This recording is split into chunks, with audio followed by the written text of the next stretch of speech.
Hi Piccolos, this is a practice guide on Stars and Stripes, the orchestra version. If you are looking for the band version, which is the same song, it's just in a different key, I did do a video on that and I will link that band version practice guide in the description. But for orchestra, we are in G major for the trio section. So I'm just gonna start right at the solo and play maybe eight bars at a time or so, and just go over things, ways to practice, fingerings, things to think about, etc. as I go and make my way down to the bottom, and then I will run the whole thing at the end.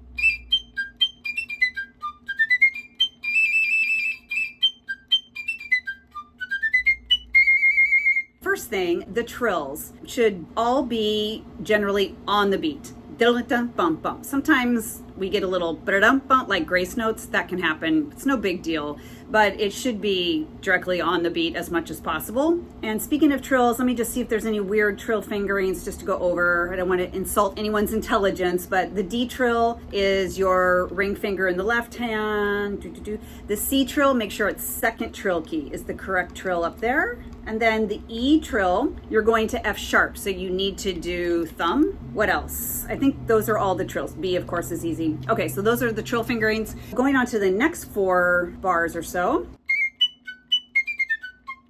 Oh yeah, here. We have printed F sharp in a row, and most people play it that way. It just seems like it should go down to a C here, that last note, if it's gonna be the same as how it was at the beginning in the same pattern. So anyway, when I play it by myself, I always make that adjustment and go down to C right there, but when I'm playing with other people, I usually play, F sharp.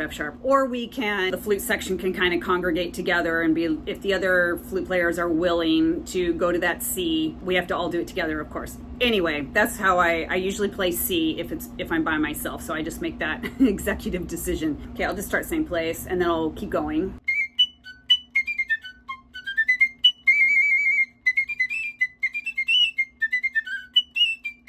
Okay, here, this is the hardest part, and I think I fumbled a little bit somewhere. Anyway, very short, of course, notes. The trills, you only have time for one trill, one wobble. And that goes also anytime you have a quarter note trill, just one wobble. You don't have time for anything else. And I kind of accent those trill notes just to make sure my finger moves.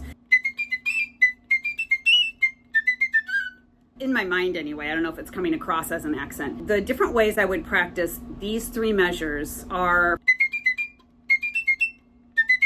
leaving out the last quarter note and also no trills. And then maybe add in that last quarter note, but still no trills. Once that is like clean, then you can start adding trills. And if it's still unstable in the fingers, I would practice it in a few ways. Here is one way. One measure at a time, so the mind is like 100% focused on just one measure, and then put a quarter rest so you can like regather your thoughts, sort of. So yakataka rest, yakataka rest, yakataka rest. And you want to be hyper accurate, so go as slow as you need for it to be 100% accurate.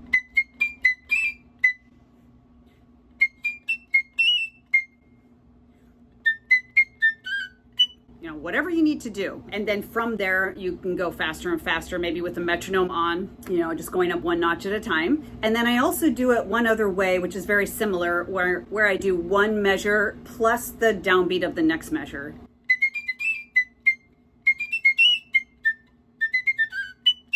That one's good because you're making the connection to the next measure, but still giving your mind a chance to reset a little bit. So I would drill it like that a whole bunch of times. And of course you can do those 3 measures up to speed. You can just take the trills out. That. And once that feels good, then you can add the little wobbles. So I sometimes add, or all the times, if I'm playing by myself, I add another trill just to make it a little extra fancy right here on the 3rd note. It's totally optional. And again, if you're playing with the rest of your flute section, I would not add anything extra. So that measure I like to do. It's just so cute. Okay, so moving on, now it's like the beginning.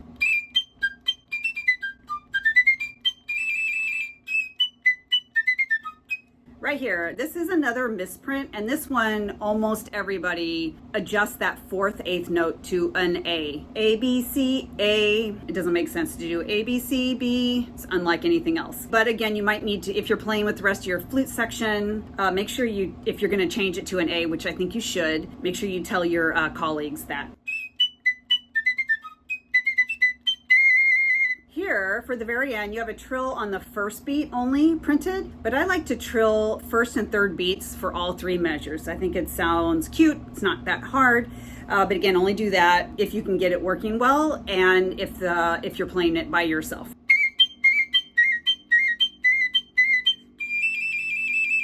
And get a good breath before that D. You've got a long ways to go. So again, overall, a way to practice this whole solo is do it without any trills first. If it feels unstable to you, just take out the trills and play the whole thing down and then add them in. Another thing to think about when you're practicing is that all the eighth notes, yakataka-dum, short.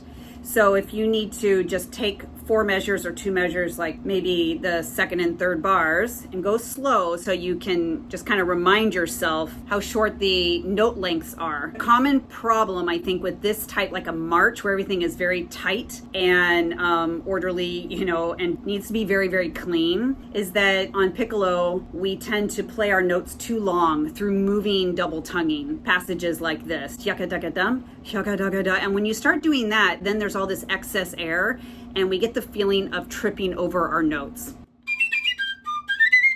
or something like that. It's just too much air. When I demonstrated just then, I mean, I was exaggerating, but my airstream was very wide and very loose and kind of long. All my notes, I was trying to make them long. And instead, you need to take that airstream on piccolo in general, but especially in this kind of a march, and just make it like a laser. And then it's very, very fast. The velocity of the air is very fast. So even going really slow, you can test that velocity, like. So yeah, you could just go through and pick out all the eighth note patterns and just try to get that airstream feeling going.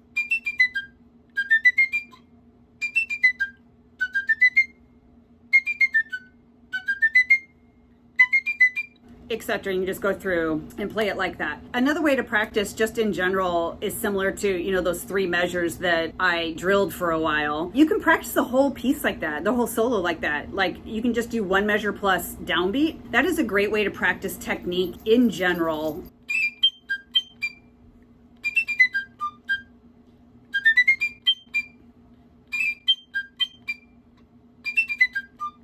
Like you can do that all the way down. Other things to mention would be at the beginning of the solo, feel free to leave out the first 3 notes or the 3 notes right before it. It's not necessary if you have to stand, you can just leave those notes out if it makes it easier to come in clean on the solo. And then as far as if you have to play it from memory, or even either way, if you don't or if you do, I spent time back in the day practicing this with a recording on, and the recording I had, which I wish I still had, it was a CD, was the Boston Pops, and it was a CD of all the Sousa marches, or all the like super popular Sousa marches. It was a great recording to play along with, and I would put that on and practice standing up and playing the solo from memory along with the recording. It's really good to play along with the recording for this solo because it helps you just not stop, because the recording's still going, similar to how it'll be in a real life performance. And it's really good for practicing memorization, of course, so that if you like trip up or have a memory lapse, you have to keep going. You can then practice on how to do that while the recording is still going. So anyway, I would highly recommend to practice with a recording. And sometimes it's just practice. It's fun to practice with the recording for fun.